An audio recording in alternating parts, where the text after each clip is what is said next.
So the Renaissance didn't just happen um, with technology, it was actually actively promoted and advocated for by writers, thinkers, as well as political leaders. So I can't go into too much detail about these amazing thinkers and writers. In this course, we don't have that much time, but I want you to know of them and that they were very active.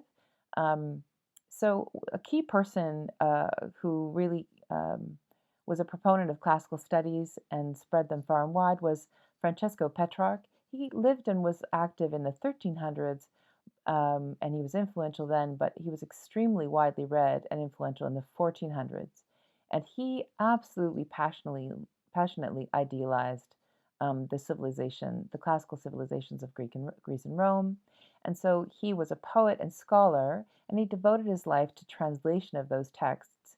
He traveled around Europe copying books and copying texts and spreading the word and working very hard to popularize classical ideas and the insistence, he was very insistent that everyone should be studying classical culture. He was a poet, but he was also an advocate. So Marsilio Ficino was another avid translator and thinker who was very influential. He lived and was active in the 1400s, and he founded what's called the Platonic Academy in Florence.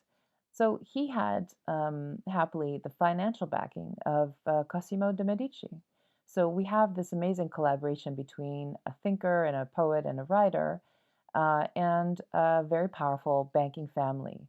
And so this is what fuels the fire of the Renaissance, this kind of collaboration. Lots of money and lots of passionate um, advocacy of intellectual and cultural change. So the purpose of this academy was to study specifically the Greek philosopher Plato and to disseminate his ideas. And this had a huge impact on ideas in art and culture.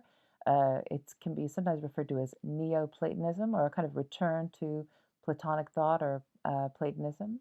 And this Neoplatonism is something that in philosophy rears its head on a regular basis. One of the key things I just want to mention that was very popular and influential during the Renaissance were the ideas of Plato on love, and Fierro talks about this in the text. Um, Essentially, Plato exalts love as a divine force. That love, by the experience of love and feeling love, attracts the human soul to God. And so, this Platonic love was an important theme in the Renaissance for writers and artists who believed that spiritual love is directly inspired by physical beauty. And so the physical beauty of what's around you, your environment, the buildings around you, art, literature, poetry, all these things are vital and necessary to bring you in contact with the kind of platonic love that connects you to God. So you can imagine how this process of seeking beauty in people and in culture as a way to get to spiritual love and closer to God is radically different than medieval ideas about how to access such things. So if you think back to what you learned about medieval thought, it was very dominated by the notion that you should, to be a good Christian, you should submit, you should live your life according to the rules, you should suffer as a sinner, and you should prepare for the next life to go to heaven and go to paradise and not be punished for your sins and go to hell. So these Christian ideas that were so dominant in medieval times really this was a huge shift because what for the medieval ideas would be a temptation, that pleasure and culture would bring you towards temptation to sin, to be lazy or to indulge in pleasures of the flesh. Um, all these kinds of things, like pleasure and culture, were now seen as exactly what a Christian should be doing. So we go from one view of beauty and culture and art as being discouraged as uh, vices or sinful to the Renaissance thinking, which overturns that, rejects that notion. And in fact, we have this shift towards putting art and culture in the forefront of human life. In fact, insisting they're both a priority and a nice necessity to bring us closer to beauty, to this experience of platonic love, and thus closer to God. So finally, I just want to mention another thinker and writer, Pico della Mirandola. That's his last name, so I call him Pico, just as to shorten it.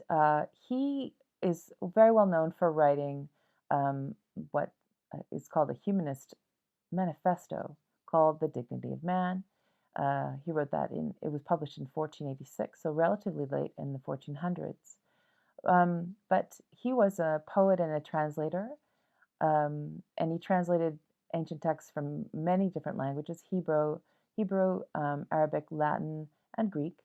And he was trying to bring all human knowledge together into one unity of truth. So that was another Renaissance obsession, bringing all truth together into one unity.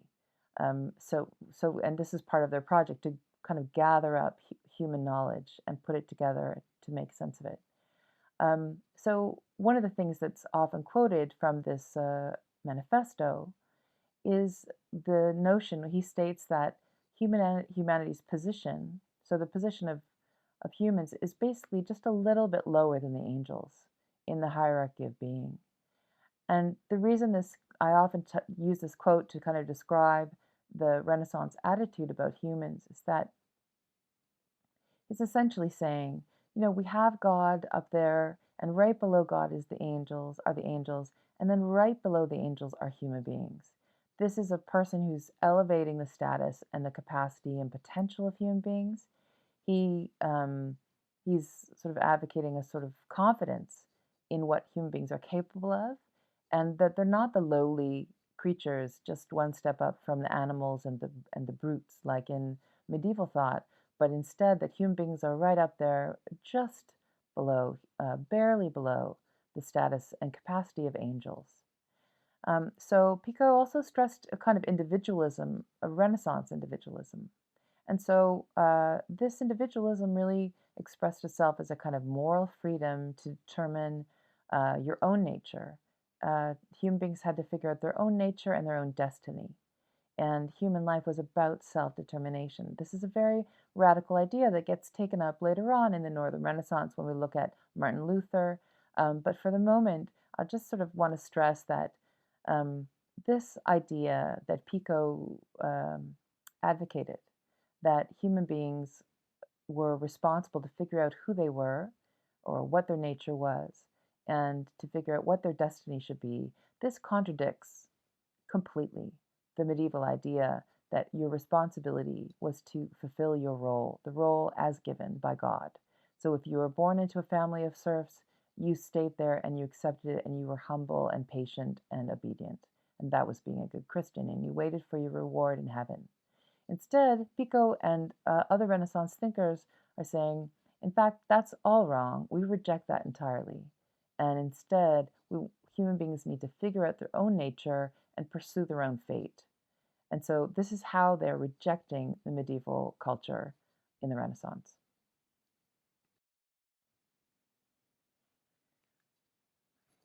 In the end, what did the Renaissance actually do? Well, it passionately rejected medieval thinking and the medieval way of life. This allowed for the conditions to build what becomes early modern society.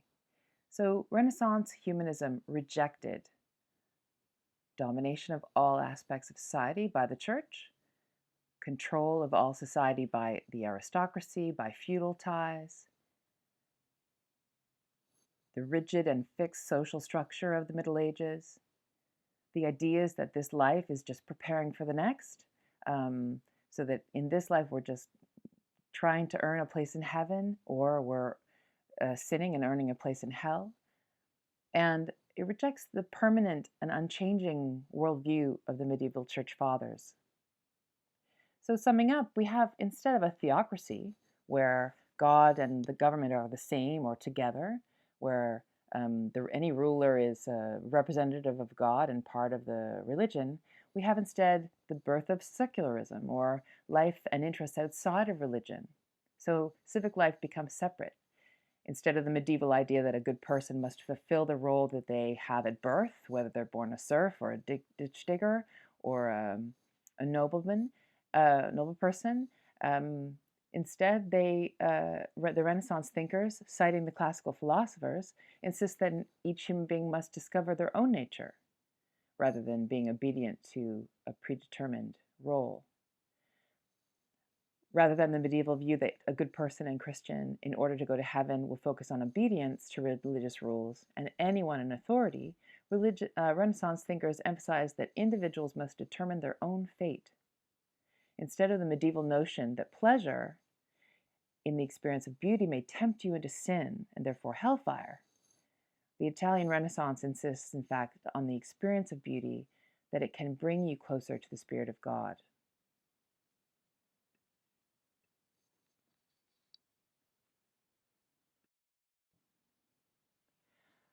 So, Italy is unique in Europe because it's full of art and architecture of Greece and Rome. It's less feudal in its economy because it has more trade. It also is less feudal because there's less serfdom because the classes, the trading classes and the merchant classes in these towns are strong, and so that gives them a way to have less. They're less under the thumb of either aristocrats or the church. We have less devastation by the Black Plague.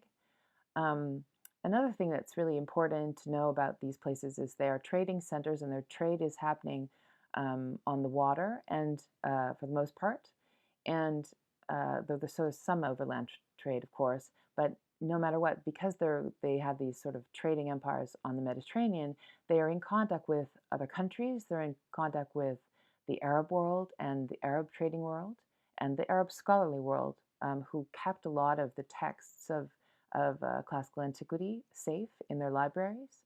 And they're in contact with the Byzantine scholars who are in Constantinople. And in Constantinople, many important classical texts were retained and kept safe, and later make it to Italy after that city falls to the Ottomans. More about that in a moment.